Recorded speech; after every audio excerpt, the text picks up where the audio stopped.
ఉగ్రవాదం, వామపక్ష తీవ్రవాదాన్ని అణచివేయడం కోసం సిఆర్పీఎఫ్ బలగాలకు కేంద్ర ప్రభుత్వం అత్యాధునిక ఆయుధాలు అందిస్తోంది. చిల్లీ, గ్రెనేడ్ల నుంచి కౌంటర్ డ్రోన్ సిస్టమ్ వరకు అత్యాధునిక ఆయుధాలను ఇవ్వడం ద్వారా సిఆర్పీఎఫ్ ను బలోపేతం చేస్తుంది. వామపక్ష ఉగ్రవాదాన్ని 2026లోగా అంతం చేయాలనే టార్గెట్ ను ఫిక్స్ చేసుకున్న అమిత్ షా అందుకోసం ఇప్పటికే ఆపరేషన్ కగార్ పేరిట ఏరివేత చేపడుతున్నారు. దీంతో పాటు కశ్మీర్లో ఉగ్రవాదాన్ని అంతం చేయడానికి ఈ ఆయుధాలు అత్యవసరం.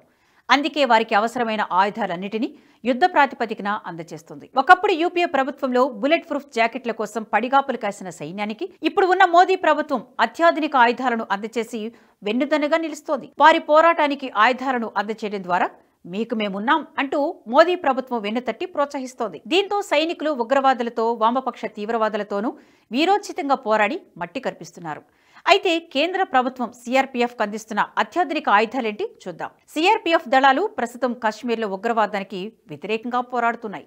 ఇప్పటి వరకు ఆర్మీ బలగాలను మోహరించిన కేంద్ర ప్రభుత్వం ఇప్పుడు వారి స్థానంలో కోబ్రా దళాలు, క్విక్ యాక్షన్ టీంలను మోహరించింది. ఈ రెండు దళాలు సిఆర్పీఎఫ్ బలగాలోని విభాగాలే. వీరిప్పుడు యాంటీ టెర్రరిజం స్క్వాడ్ గా పనిచేస్తున్నారు. వీరికి కేంద్రం అవసరమైనంత వరకు అత్యాధునిక ఆయుధాలను అందజేస్తుంది. కశ్మీర్లో ఉగ్రవాదులను అణచివేయాలంటే క్రౌడ్ కంట్రోల్ గేర్ అవసరం. అందుకు క్రౌడ్ ను మేనేజ్ చేయడానికి బలగాలకు అవసరమైన దుస్తులను అందజేస్తున్నారు. ఇందులో హెల్మెట్, బుల్లెట్ ప్రూఫ్ తో పాటు సైనికుడి రక్షణ కోసం కావలసిన అన్ని సౌకర్యాలు ఉంటాయి. ఇక ఉగ్రవాద వ్యతిరేక పోరాటంలో నిఘా పరికరాలు, mobility support, safety gear, electro optic పరికరాలు, జామర్లు, కమ్యూనికేషన్ సిస్టమ్లు అవసరం. ఇవన్నీ లేనిదే ఉగ్రవాదులను మట్టుబెట్టడం చాలా కష్టం. అందుకే వీటన్నిటినీ కావాలని కేంద్రాన్ని సైన్యం కోరింది. ఇందుకు కేంద్రం కూడా సంసిద్ధత వ్యక్తం చేసింది. వారికి కావలసిన ఆయుధాలను అందజేసింది. ఇక నక్సలైట్లకు వ్యతిరేకంగా జరిపే పోరాటంలోనూ కేంద్రం ఇదే విధంగా సహకారం అందిస్తుంది. ముఖ్యంగా నక్సలైట్లతో పోరాడేందుకు ల్యాండ్ మైన్లను తట్టుకునే పరికరాలు ఉండాలి. ఇటీవల బస్తర్లో ల్యాండ్ మైన్ పేలి భారీగా బలగాలు మరణించారు. జవాన్లు ప్రయాణిస్తున్న వాహనాన్ని 50 కిలోల ఐఈడీతో పేల్చేశారు. పేలుడి శబ్దం 10 కిలోమీటర్ల వరకు వినిపించగా రోడ్డుపై 5 మీటర్ల మేర 5 అడుగుల లోతులో గొయ్యి ఏర్పడింది. పేలుడి దాటికి వాహనం 25 అడుగుల ఎత్తుకు ఎగిరిపడగా డ్రైవర్, 8 మంది జవాన్ల దేహాలు ఛిద్రమైపోయాయి. వీరంతా దక్షిణ అబుజ్మడ్లో ఎన్కౌంటర్ నుంచి దంతేవాడకు ఎస్యూవీలో తిరిగి వస్తుండగా ఈ ఘటన చోటు చేసుకుంది. పేలుడి దాటికి జవాన్ల శరీర భాగాలు చెల్లాచెదురయ్యాయి. ఈ ల్యాండ్ మైన్లను ముందుగానే గుర్తించే విధంగా అధునాతన పరికరాలతో పాటు ఐఈడీ కంటైన్మెంట్ వెసల్స్ కొనుగోలును కేంద్రం పరిశీలిస్తోంది. అయితే ఈ ల్యాండ్ మైన్లు మాత్రమే కాదు, ఒకప్పుడు నక్సలైట్లకు వ్యతిరేకంగా పోరాడే బలగాల చేతిలో ఇన్సాస్ రైఫిళ్లు ఉండేవి. ఇవి సెమీ ఆటోమేటెడ్ రైఫిళ్లు. మరోవైపు నక్సలైట్ల చేతిలో AK-47 తుపాకులు ఉండేవి.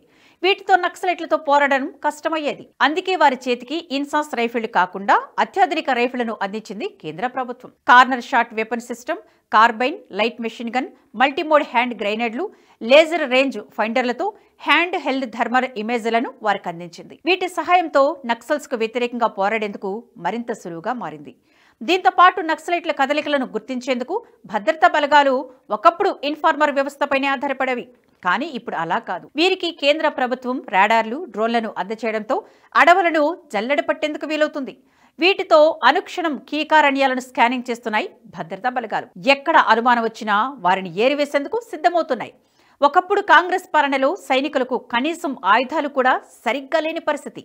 ఉగ్రవాదులు AK-47 రైఫిళ్లతో దాడులు చేస్తుంటే వారిని మట్టుబెట్టేందుకు ఆర్మీ దగ్గర సెమీ ఆటోమేటెడ్ రైఫిళ్లే ఉండేవి. వీటి వల్ల భద్రతా బలగాలు ఎక్కువ సంఖ్యలో ప్రాణాలు కోల్పోయేవారు. నిజానికి యూపీఏ ప్రభుత్వం అధికారంలో ఉన్న 10 ఏళ్లు సైనికులకు కనీసం బుల్లెట్ ప్రూఫ్ జాకెట్లు, బూట్లు సైతం అందించలేని దీన పరిస్థితిలో భారత్ ఉండేది. అందుకు ప్రధాన కారణం కాంగ్రెస్ సిద్ధాంతమే. భారత్కు ఏ దేశం నుంచి ముప్పు లేదని ఆ పార్టీ భావించేది.